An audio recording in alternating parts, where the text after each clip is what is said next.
Bueno, pues ya después de dar un saludo pueden llegar a sus asientos, pueden tomar su lugar. Vamos a la palabra de Dios y hoy tenemos el privilegio de una vez abrir o reiniciar nuestra serie en el libro de Marcos. Una de las cosas que nosotros hacemos como iglesia es que cada semestre queremos estudiar un libro en la Biblia. Y lo hacemos versículo por versículo. Y el semestre pasado iniciamos el libro de Marcos y este semestre vamos a seguir ese estudio hasta terminar en unos dos otros semestres. O vamos a estar 6 semestres en el libro de Marcos, y este es el segundo que vamos a estar leyendo y estudiándolo juntos.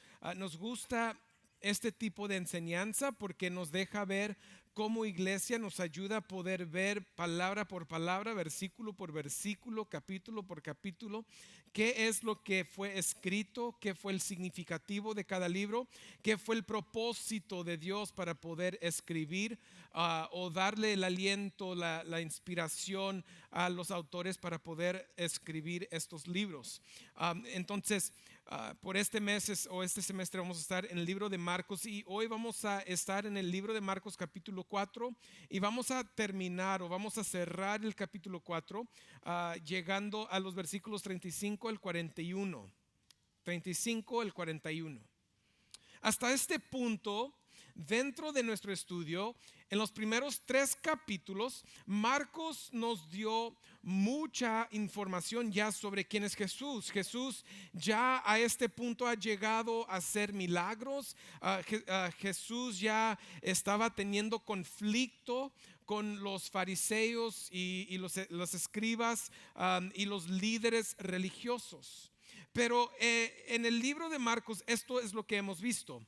Primeramente hemos visto que en el capítulo 1 Marcos lo está comunicando y está dando ver a Jesucristo como hijo de Dios, como hijo de Dios. También sabemos en el capítulo 1 que Él tiene autoridad sobre el hombre. ¿Cómo sabemos autoridad sobre el hombre? Pues es cuando Jesucristo llama a sus discípulos, ellos sin hacer ninguna pregunta dejan todo y lo siguen. También vemos que Jesucristo tiene autoridad sobre los demonios. Jesucristo llega a estar dentro de una sinagoga, y dentro de la sinagoga se le presenta un endemoniado.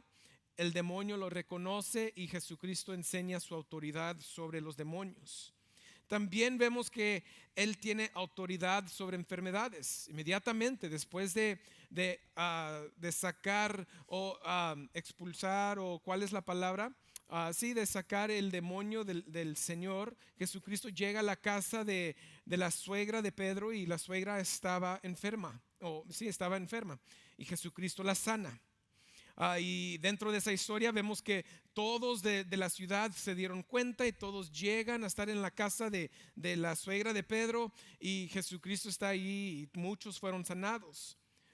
Eso nos deja ver que Él tiene autoridad sobre las enfermedades. También en el capítulo 1 ahora estamos llegando a otro punto, y el punto es que Jesucristo es Dios.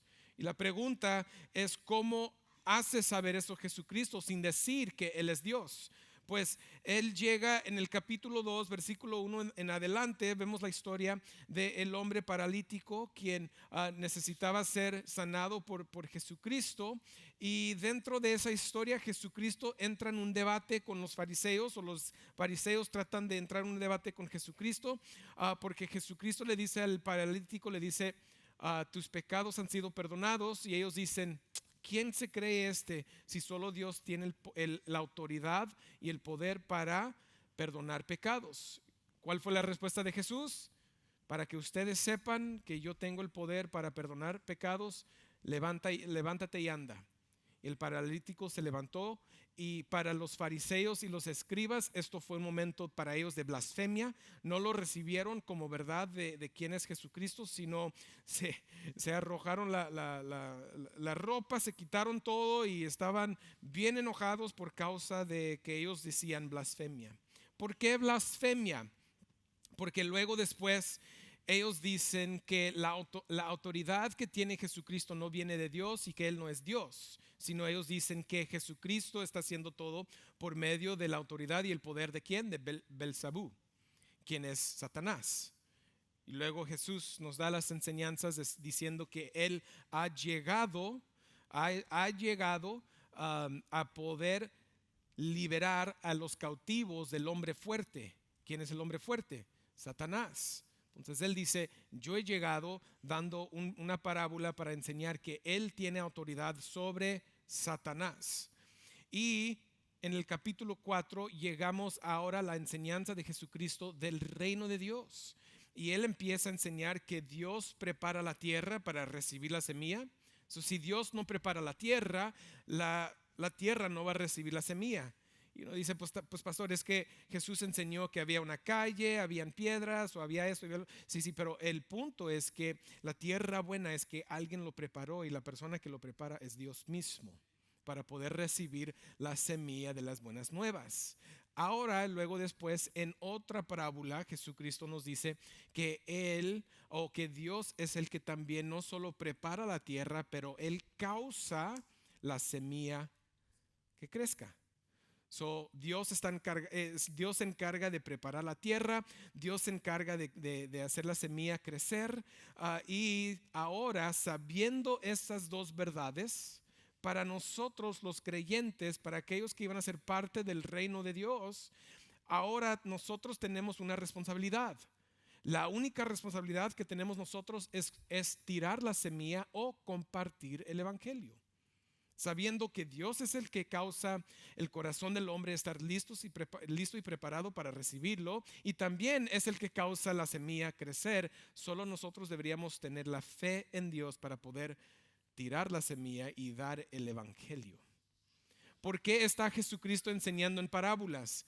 Pues porque, como habían dicho que Jesús estaba haciendo sus milagros, sus prodigios, Él estaba haciendo lo que estaba haciendo por medio de la autoridad y el poder de Belzabú.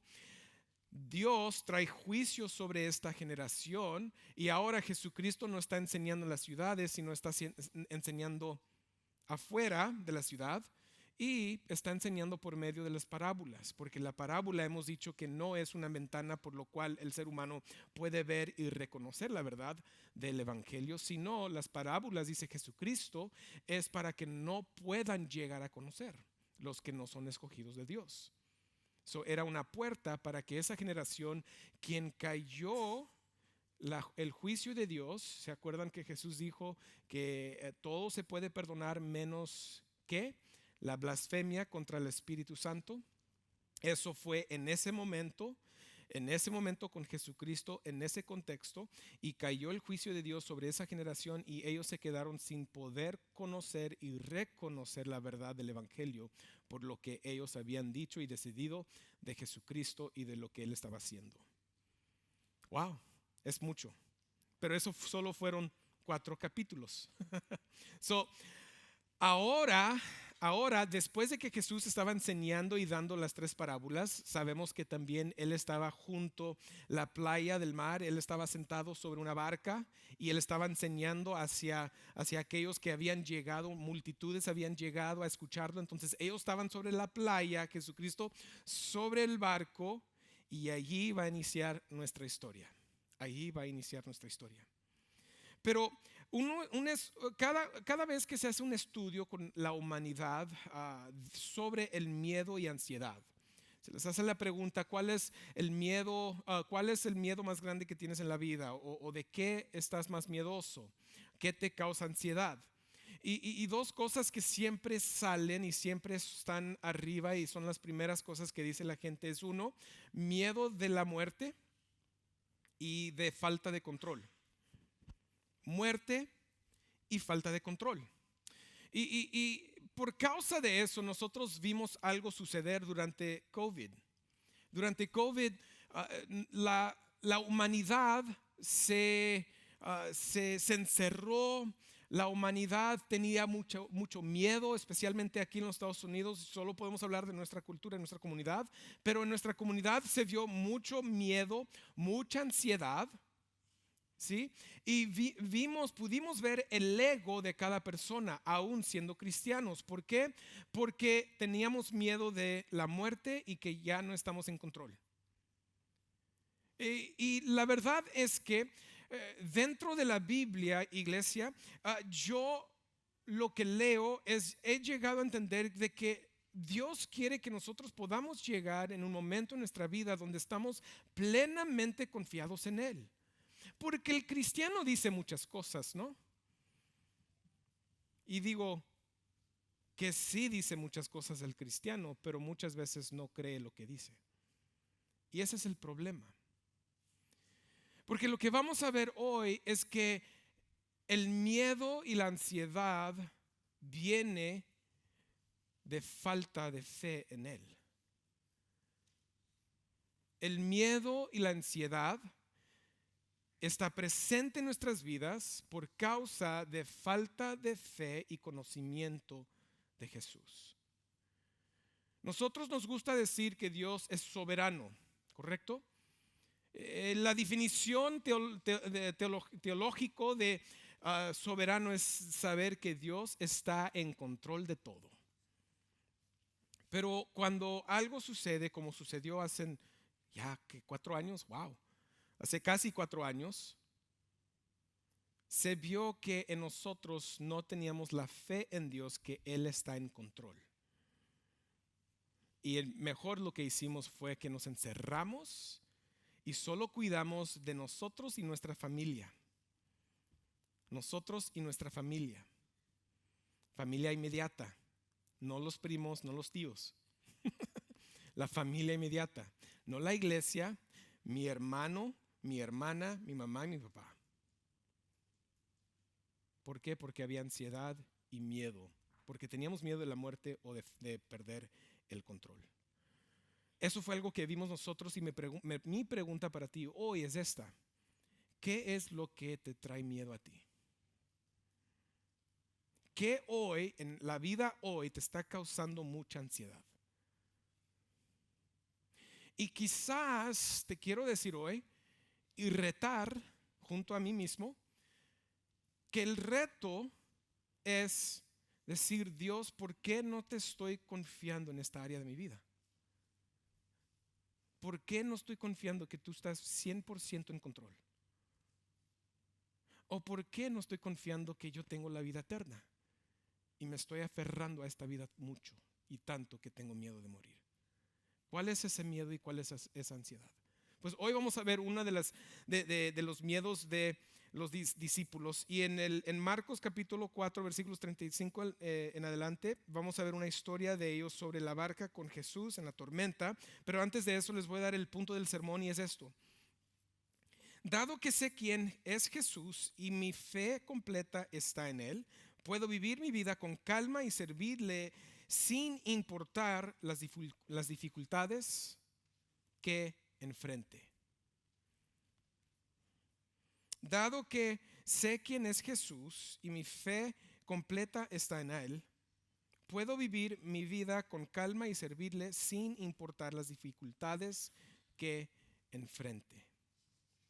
Vamos a Marcos capítulo 4 versículos 35 y 36 y dice esto.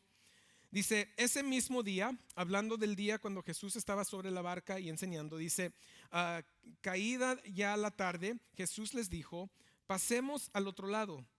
Y despidiendo a la multitud, lo llevaron con ellos a la barca, como estaba, y había otras barcas con él.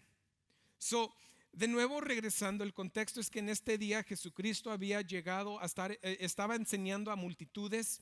Él se tenía que subir a una barca porque había mucha gente que llegó con él, y él les dijo a los discípulos: necesitamos subirnos acá para no ser oprimidos por medio de todas las multitudes y para que todos también lo puedan escuchar.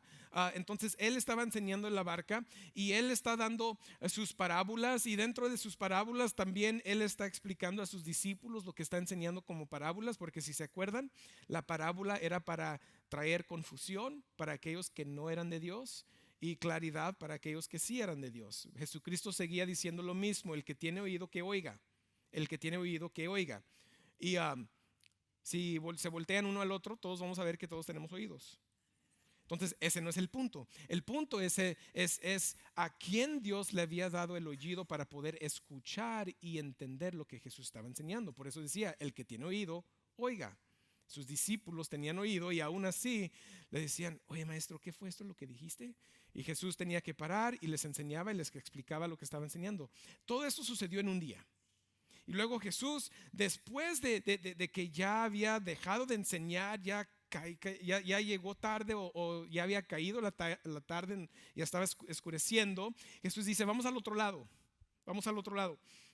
Entonces dice que lo llevaron con ellos, así como estaba, así como me imagino que Jesús estaba sentado sobre la barca enseñando, ya vámonos, y luego prendieron el motor y ¡boom! Se fueron, así tan rápido, o sea, fue que no hicieron ninguna movida, solo que así, vámonos. Y no solo estaban ellos, sino habían otras barcas con ellos. Entonces los que iban cruzando el mar en este día, no era solo Jesús y sus discípulos, sino eran otras personas que estaban al lado de ellos en otras barcas. Y seguimos, dice en el versículo 37, dice, pero se levantó una violenta tempestad y las olas se lanzaban sobre la barca de tal manera que ya la barca se llenaba de agua.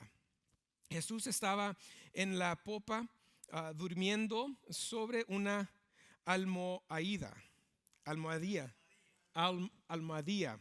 ¿correcto? ¿Sí? ¿Lo dije bien? Almohadilla. Gracias.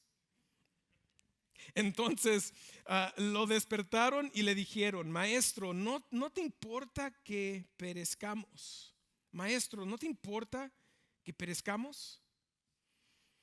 Entonces, ellos están sobre la barca con Jesucristo, van cruzando el mar y es normal. Durante la noche era normal que llegaba tormenta sobre esas aguas. Estos hombres eran pescadores, ellos conocían las aguas. Entonces, es decir, que la tormenta que había llegado con la barca era una tormenta de viento muy fuerte. Estaba causando muchos problemas y se estaba llenando la barca de agua, pero lo que me encanta es que parece ser que todos están, ¿qué hacemos? Saca el agua, pero Jesucristo estaba atrás en la barca, bien dormido, bien calmis, como dicen aquí en Laredo, muy calmis. Y llegan los discípulos y dicen, maestro, lo despertaron. ¿Qué cosas? Cuando me despiertan así, no es algo muy agradable, ¿no? Unos se pueden controlar y otros no. Jesucristo sí se controló, pero dicen los discípulos, maestro, ¿no te importa que perezcamos? Y es una pregunta que ellos están utilizando el sarcasmo. Están siendo sarcásticos con Dios, con Jesús. ¿No te importa que perezcamos? Y Jesucristo, pues, ¿qué hace? Se despierta. El versículo 39 dice, Jesús se levantó, reprendiendo al viento y dijo al mar, cálmate, sosiégate. Como le hablan unos a sus hijos. Sosiégate, niño. Y el viento cesó y sobrevino una gran calma. Dice, entonces les dijo, ¿por qué están atemorizados? ¿Cómo no tienen fe? Y se llenaron de gran temor y se decían unos a otros, ¿quién pues es este que aún el viento y el mar le obedecen? Muchas veces cuando escuchamos esta historia, lo leemos o alguien predica, nos enfocamos en el instrumento que utilizó Jesucristo para enseñar o que utilizó Dios para enseñar en vez del punto fijo que Jesús está dando. Porque muchas veces escuchamos o leemos esta historia, escuchamos predicaciones y el predicador te está prometiendo a ti que Jesús está contigo y va a calmar esa tormenta en cual te encuentras hoy, ¿sí o no? Y a todos nos gustan y empezamos a aplaudir, amén, aleluya, estoy bien contento, pero la tormenta nunca calma. Nunca llega la calma. ¿Y qué sucede?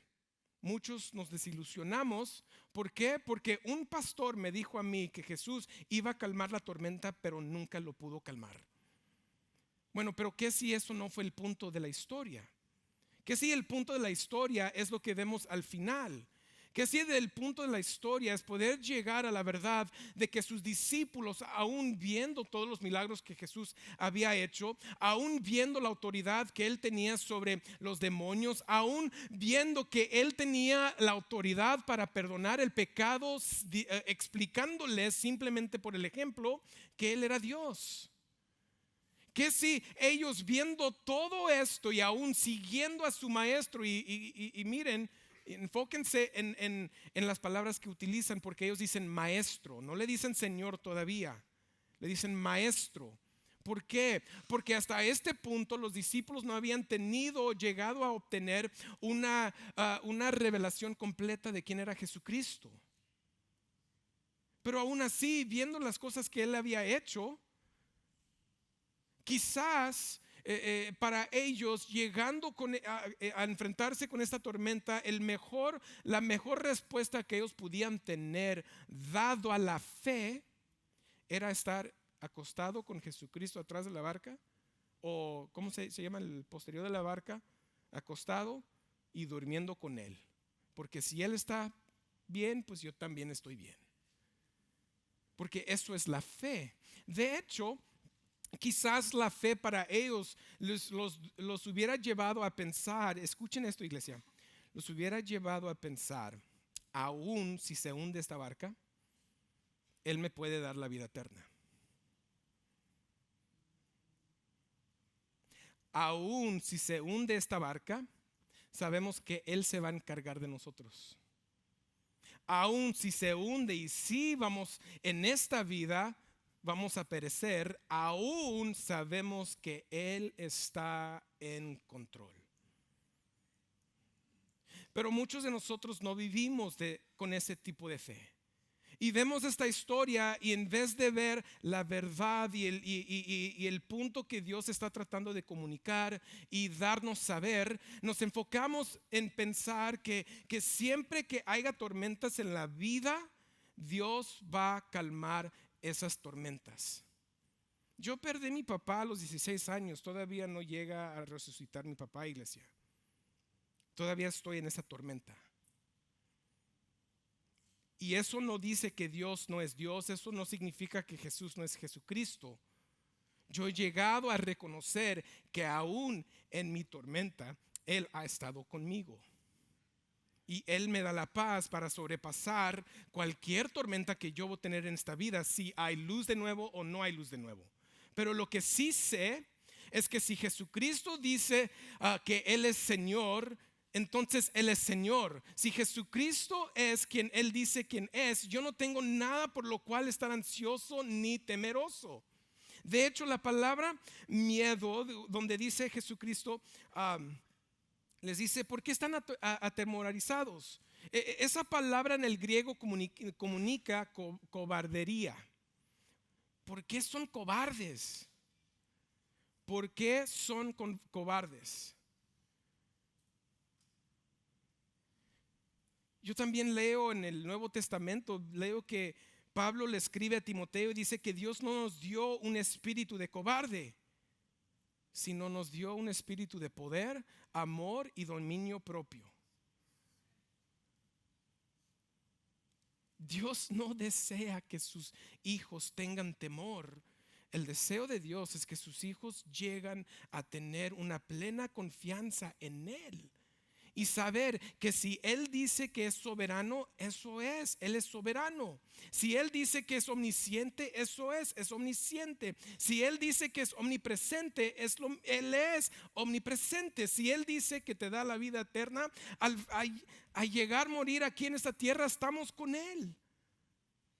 El deseo de Dios es llevarnos a no vivir la vida con temor ni ansiedad. De hecho, Jesucristo también enseña en Mateo, dice, ¿por qué están ansiosos?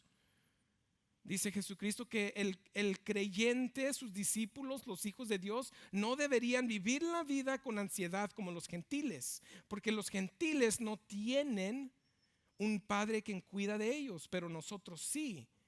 Y si nosotros tenemos el Padre que cuida de nosotros, entonces nosotros podemos vivir la vida sin ansiedad. Uno dice, pero pastor, es que es natural. Sí, natural por el pecado. Nuestra naturaleza pecaminosa requiere que nosotros vivamos con ansiedad y miedo. Pero nuestra naturaleza espiritual requiere que nosotros vivamos con una plena confianza en que Dios es quien Él dice quién es.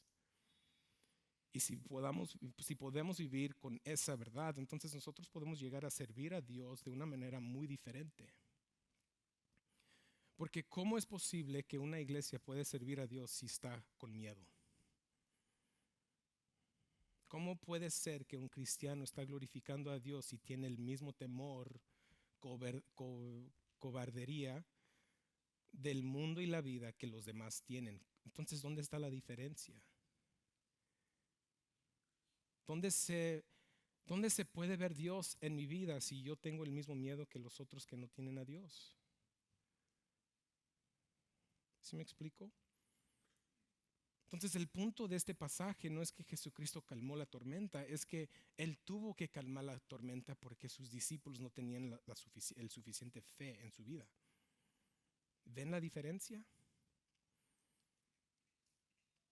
Nosotros sabemos, y muchos nos gusta decir, es que me encanta esta historia porque me dice que Jesús está conmigo. Eso es obvio. ¿Por qué? Porque Dios ya te dio el Espíritu Santo. Siempre está contigo. Es obvio. ¿Saben por qué? Porque Pablo nos dice que nada nos puede separar del amor de Dios. Es obvio que Él está con nosotros. Ese no es el problema. El problema es dónde está tu fe en la persona de Jesús. ¿Qué es lo que tú crees sobre la persona de Jesús? ¿Crees que Él llegó a perdonar el pecado? ¿Crees que Él llegó a ser, como dijo Juan el Bautista, he aquí el Cordero de Dios que viene a quitar el pecado del mundo? ¿Crees eso? Y si lo crees, entonces ¿por qué tienes temor de Dios que no te va a perdonar los pecados? ¿Crees que Jesús llegó a dar la vida eterna? ¿Crees tú que Jesús es la vida? ¿Crees tú que, como dice Juan 3:16, si uno pone su fe en Él, ahora tiene la vida eterna? Entonces, ¿por qué estamos y por qué tienes tanto miedo de morir? ¿Por qué nos afanamos de las cosas por lo cuales ya la Biblia nos ha dado la respuesta y la verdad? Iglesia, eso es lo que nos deja ver a nosotros cuando nosotros tenemos miedo y ansiedad. Eso nos dice que no creemos lo que pensamos que creemos. Eso nos enseña que el Jesús o el Dios que nosotros creemos no es el Dios o el Jesús de la Biblia. O simplemente nos dice que no has llegado a conocer plenamente quién es Jesús.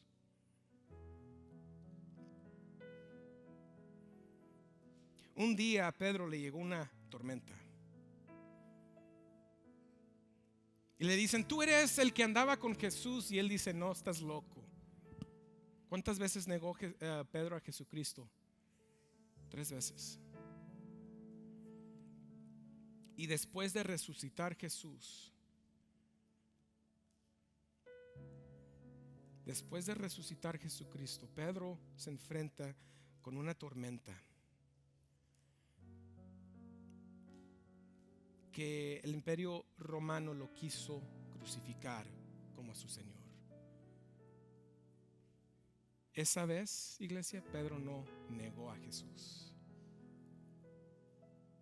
Pedro, con la fe en la persona de Jesús completa, plena, dijo, ok, me quieren matar de esa manera, háganlo. Solo pónganme de boca abajo porque no soy digno de morir como Él. Algo cambió en su vida. Y lo que cambió fue que Pedro tuvo una revelación completa del Jesús resucitado. Nosotros ahora, iglesia, tenemos una ventaja, y esa ventaja es que tú y yo tenemos la revelación completa de quién es Jesús. Nosotros hemos escuchado el testimonio de los discípulos y los apóstoles y la iglesia primitiva que llegó a ver a Jesucristo resucitado entre los muertos. A nosotros nos ha llegado el testimonio. Nosotros sabemos que lo que Jesús dijo es verdad. De lo que Jesús profetizó sucedió. De lo que Jesús vino a hacer, Él lo hizo y lo completó, y ya no hay nada más. No hay nada más que alguien tiene que hacer para la salvación. Ya no hay nada más que alguien tiene que hacer para la vida eterna. Solo creer en Él y en su revelación como Salvador, como nuestro Señor.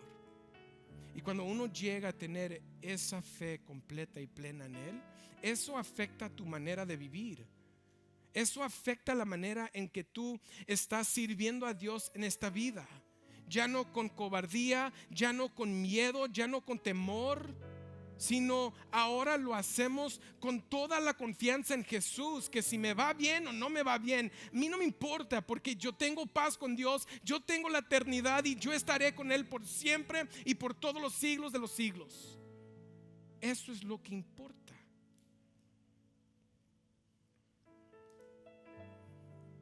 Y quizás te encuentras aquí hoy y estás en una tormenta. Y quizás tus oraciones han sido: Dios, ya, por favor, háblale a este viento, háblale a estas aguas que ya se sosieguen. Pero Dios no quiere eso. Lo que Dios quiere es que tú puedas llegar a poner tu fe en Él plenamente dentro de la tormenta. Y pase lo que pase, sigues plenamente en fe, porque Él es quien Él dijo quién era. Una cosa que vemos es que los discípulos primero le tenían miedo a la tormenta y luego después le tenían miedo a Jesús. Y no miedo de una buena manera, no era un miedo de reverente, sino era un miedo de temor, de terror. La palabra griega que se utiliza para explicar cómo ellos tenían miedo a Jesucristo al final de la historia es la palabra phobos. Y esa palabra siempre se utiliza para poder comunicar el miedo, terror, un terror que tenemos por causa de algo, pensando que alguien nos va a hacer mal. La ironía de esta historia es que ellos antes tenían miedo a la tormenta y después le tenían miedo al que le dijo: sosiégate, viento. Y por fin en un día ellos pudieron llegar a tener la fe en Él completamente. Pero ese es el deseo de Dios para cada uno de nosotros. Romanos 14:8, el apóstol Pablo dice esto: pues si vivimos, ¿para quién? Y si morimos, para el Señor. Por tanto, ya sea que vivamos o muramos, ¿somos de quién? Vamos a decir esto juntos. Vamos a leerlo juntos. Pues si vivimos, para el Señor vivimos. Y si morimos, para el Señor morimos. Por tanto, ya sea que vivamos o que muramos, del Señor ¿qué? Esa es la esperanza del creyente, iglesia. Y Jesucristo es el mejor ejemplo. Porque Hebreos 12:2 nos dice: puestos los ojos en Jesús, el autor y consumador de la fe, quien por el gozo puesto delante de Él soportó la cruz, despreciando la vergüenza, y se ha sentado a la diestra del trono de Dios. Jesucristo sobrepasó su tormenta, y aún pidiéndole a Dios si es posible que esta copa pasara, Jesús lo enfrentó, porque Él tuvo plena confianza en la voluntad del Padre y lo que Dios el Padre iba a hacer por medio de Él. Por eso, puestos nuestros ojos sobre Él. Porque si hacemos eso, entonces, regresando al punto del sermón, podemos decir: dado que sé quién es Jesús y mi fe completa está en Él, puedo vivir mi vida ¿con qué? Calma, y servirle sin importar las dificultades que enfrente. Si este eres tú y estás en una tormenta ahorita, vamos a orar, pero le estoy pidiendo a Dios que crezca tu fe.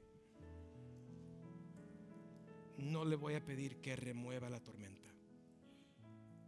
Le voy a pedir que Dios te dé paciencia, que Dios te pueda ayudar a perseverar, que la perseverancia es un carácter del cristiano, del creyente,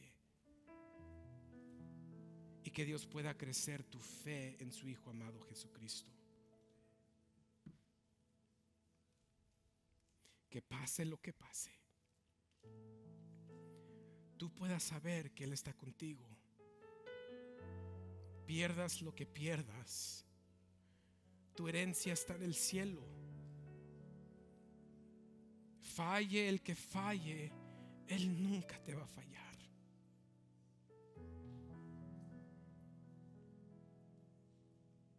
Esa es la paz que requiere esta vida para poder perseverar dentro de las tormentas que vemos.